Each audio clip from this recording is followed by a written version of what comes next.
ఇది డ్యాన్స్ చేయడం. ఈ అమ్మాయిని చూసి ఈ డ్యాన్స్ చేయడానికి ఈ అమ్మాయి సూట్ అవుతూ ఈ అమ్మాయి ఆఫర్ కావాలని అలా చెప్పడం జరిగింది. బాగా చిన్న పిల్ల అన్నమాట.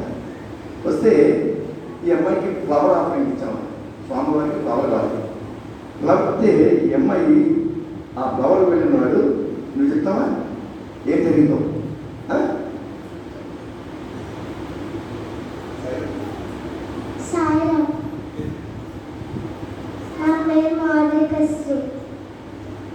స్వామి ఇంకొక బంగారు కొండ తీసుకున్నట్టు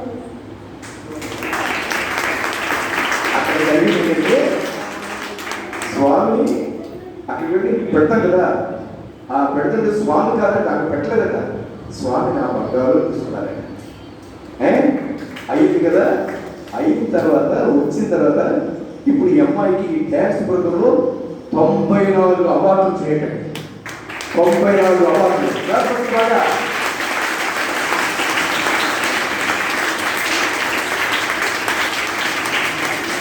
అంటే స్వామి అనుగ్రహం మన స్వామి మీద ఎప్పుడైతే అసరించాలి స్వామి అమ్మాయికి చిన్నప్పటి కూడా చేయాలి తపన. ఆ ఆర్తి ఎప్పుడైతే ఆ ఆర్తిలో భగవంతుడు అది బయటకు చెప్పిన అందరూ ఆశ్చర్యపోయారన్నమాట. వాళ్ళ తల్లిదండ్రులు కూడా. తల్లిదండ్రులు ఎవరమ్మా? తల్లి. అంటే మనం స్వామి దేహపరంగా లేరు అంటున్నాం. స్వామి ఖచ్చితంగా మన దగ్గర ఉన్నారు, ఖచ్చితంగా మన దగ్గర కూర్చుంటున్నారు, ఖచ్చితంగా సాయి కుటుంబాల్లో కూర్చుంటున్నారు. అందుకు మనం చేసేది ఆర్తిగా చేయాలి. ఈ అమ్మాయి ఎప్పుడైతే నేను ఆర్తిగా చేయాలి అనుకుంది, స్వామి పాపం డ్యాన్స్ చూడడానికి అవకాశం లేదు. కానీ స్వామి ఏమిచ్చారు? పువ్వు అని చెప్పారన్నమాట. అలా ఒకటి స్వామి స్వయంగా తీసుకున్నారు. మరి లేకపోతే 94 అవార్డు ఇంత సర్వీస్ వస్తాయి ఎవరికైనా? 94 అవార్డు. చాలా సంతోషిస్తుంది.